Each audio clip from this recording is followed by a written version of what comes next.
नमस्कार दोस्तों, इस वीडियो में देखेंगे हम साइंस के मोस्ट इम्पोर्टेंट क्वेश्चन जो कई बार एग्जाम में रिपीट हो चुके हैं। तो आइए शुरू करते हैं पहले क्वेश्चन से। सभी क्वेश्चन मोस्ट इम्पोर्टेंट है।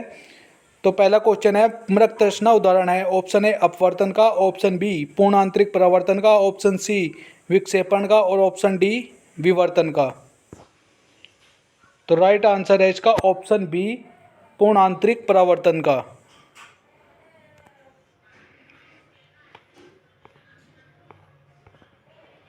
व्याख्या है, जब कोई प्रकाश की किरण किसी सघन माध्यम से विरल माध्यम में प्रवेश करती है तो अपवर्तन के कारण अपवर्तित किरण अभिलंब से दूर हट जाती है। इसी को पूर्ण आंतरिक परावर्तन कहते हैं।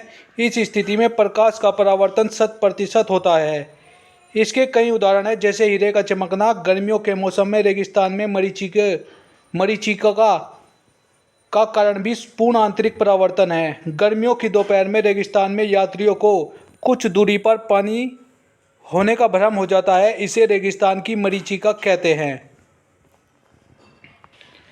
नेक्स्ट क्वेश्चन है, साबुन के बुलबुले के अंदर का दाब ऑप्शन ए वायुमंडलीय दाब से अधिक होता है, ऑप्शन बी वायुमंडलीय दाब से कम होता है, ऑप्शन सी वायुमंडलीय दाब के बराबर होता है और ऑप्शन डी वायुमंडलीय दाब का आधा होता है। तो राइट आंसर है ऑप्शन ए वायुमंडलीय दाब से अधिक होता है। इसकी व्याख्या है कि साबुन के बुलबुले के अंदर का दाब वायुमंडलीय दाब से अधिक होता है। साबुन के घोल का पृष्ठ तनाव बहुत कम होता है, अतः घोल के बुलबुले बड़े होते हैं। पृष्ठ तनाव घटने से साबुन के घोल की एक बूंद शुद्ध जल की अपेक्षा अधिक क्षेत्रफल को गीली करती है, जिससे कपड़े अधिक आसानी से साफ हो जाते हैं।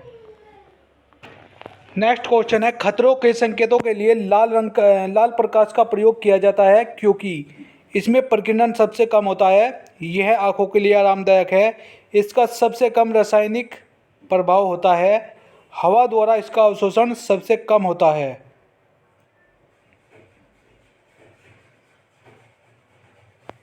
तो राइट आंसर है ऑप्शन ए, इसका प्रकीर्णन सबसे कम होता है। खतरे के संकेत के लिए लाल रंग का प्रयोग किया जाता है क्योंकि लाल रंग का विचलन प्रकीर्णन सबसे कम होता है। साथ ही नीले प्रकाश का विचलन सबसे अधिक होता है, जिसके कारण नीला रंग हमें दूर से साफ दिखाई नहीं देता।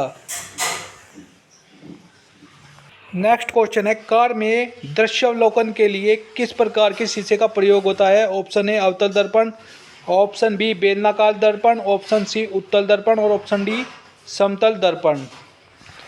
तो इसका राइट आंसर है ऑप्शन सी उत्तल दर्पण। उत्तल दर्पण।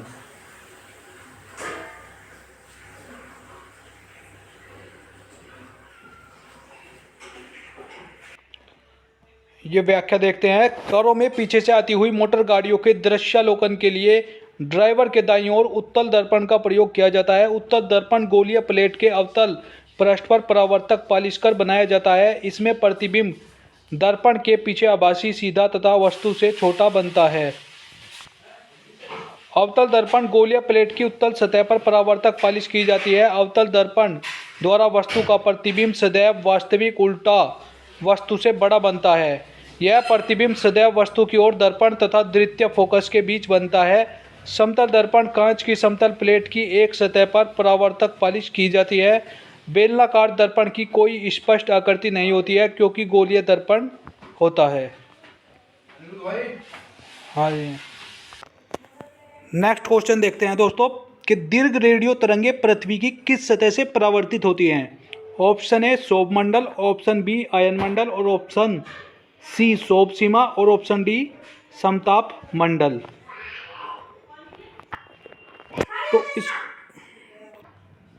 तो इस क्वेश्चन का राइट आंसर है ऑप्शन बी। ऑप्शन बी आयन मंडल। आयन मंडल।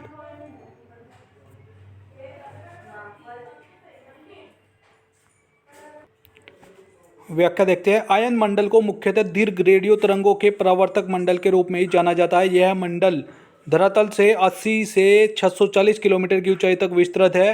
इस भाग में विस्मयकारी विद्युतीय एवं चुंबकीय घटनाएं घटित होती रहती हैं। ब्रह्मांड किरणों कॉस्मिक रेज का परीक्षण भी यही होता है। आयन मंडल में पुनः 3 उपमंडल होते हैं। सौर मंडल को परिवर्तन मंडल भी कहा जाता है। यह वायुमंडल के सबसे निचले भाग पर पाया जाता है। धरातल से इसकी ऊंचाई 12 किलोमीटर हो मिलती है। सभी मौसमी घटनाएं इसी मंडल में घटित होती है। परिवर्तन मंडल और समताप मंडल के बीच एक 1.5 किलोमीटर मोटी टोपोपाज सीमा मिलती है, जिसे सौर सीमा भी कहा जाता है। फ्यूज में प्रयुक्त होने वाली तार की विशेषता होती है। ऑप्शन ए निम्न प्रतिरोधक शक्ति उच्च गलनांक, ऑप्शन बी निम्न प्रतिरोधक शक्ति निम्न गलनांक, ऑप्शन सी उच्च प्रतिरोधक शक्ति निम्न गलनांक और ऑप्शन डी उच्च प्रतिरोधक शक्ति उच्च गलनांक। तो राइट आंसर है ऑप्शन बी, निम्न प्रतिरोधक शक्ति निम्न गलनांक। व्याख्या है कि फ्यूज प्रयुक्त होने वाले तार का गलनांक निम्न होता है ताकि वोल्टेज बढ़ने पर फ्यूज तार तुरंत गल जाए, जिससे अन्य विद्युत उपकरण नष्ट होने से बच सकें। उच्च प्रतिरोध इसलिए रखा जाता है ताकि वोल्टेज बढ़ने पर यह उच्च प्रतिरोध उत्पन्न करके उसे बढ़ने से रोक दे। ऐसा न होने पर कभी कभी सर्किट के ही जल जाने की संभावना रहती है। नेक्स्ट क्वेश्चन है, डायनेमो का कार्य है। ऑप्शन ए मैकेनिकल ऊर्जा को इलेक्ट्रॉनिक ऊर्जा में परिवर्तित करना, ऑप्शन बी इलेक्ट्रिकल ऊर्जा को मैकेनिकल ऊर्जा में परिवर्तित करना और ऑप्शन सी उच्च विभव उत्पन्न करने वाला यंत्र, ऑप्शन डी निम्न विभव उत्पन्न करने वाला यंत्र।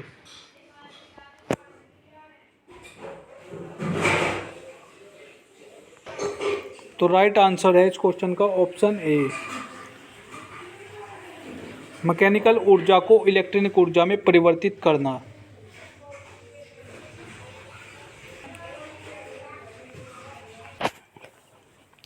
डायनमो यांत्रिक ऊर्जा को मैकेनिकल एनर्जी को विद्युत ऊर्जा इलेक्ट्रिकल एनर्जी में परिवर्तित कर देता है, जिससे साइकिल के पहिए में गति होने पर विद्युत बल्ब चल उठता है। ध्रुव तारा सभी मौसम में स्थिर दिखाई देता है क्योंकि, ऑप्शन ए ध्रुव तारा अपने अक्ष पर घूर्णन नहीं करता है, ऑप्शन बी ध्रुव तारा भूमध्य रेखा की अक्ष पर स्थित होता है, ऑप्शन सी ध्रुव तारा पृथ्वी के उत्तरी ध्रुव के अक्ष के ऊपर होता है, ऑप्शन डी ध्रुव तारा दूसरे तारों से बहुत दूर है। तो राइट आंसर है इस क्वेश्चन का ऑप्शन सी,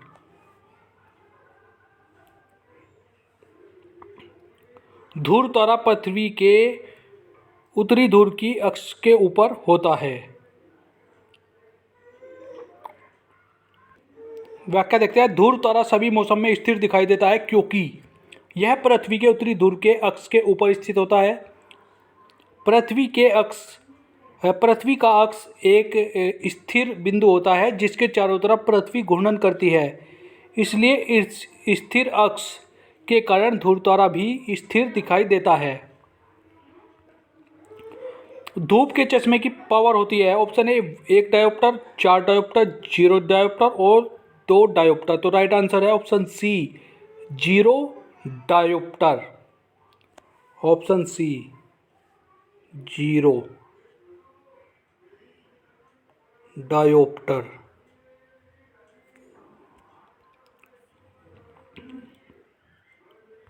वस्तु की मात्रा बदलने पर अपरिवर्तित रहेगा, ऑप्शन ए आयतन, ऑप्शन बी भार, ऑप्शन सी द्रव्यमान, ऑप्शन डी घनत्व। तो राइट आंसर है इस क्वेश्चन का ऑप्शन डी घनत्व,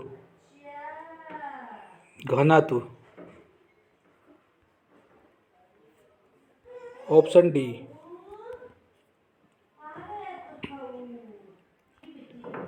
किसी वस्तु की मात्रा बदलने पर उसका आयतन, भार व द्रव्यमान परिवर्तित हो जाता है, परंतु उसके घनत्व में कोई प्रभाव नहीं पड़ेगा क्योंकि प्रत्येक वस्तु का घनत्व नियत रहता है। यह तभी परिवर्तित होता है जब आयतन या द्रव्यमान परिवर्तित हो, अर्थात द्रव्यमान व आयतन में परिवर्तन से घनत्व परिवर्तन हो जाता है।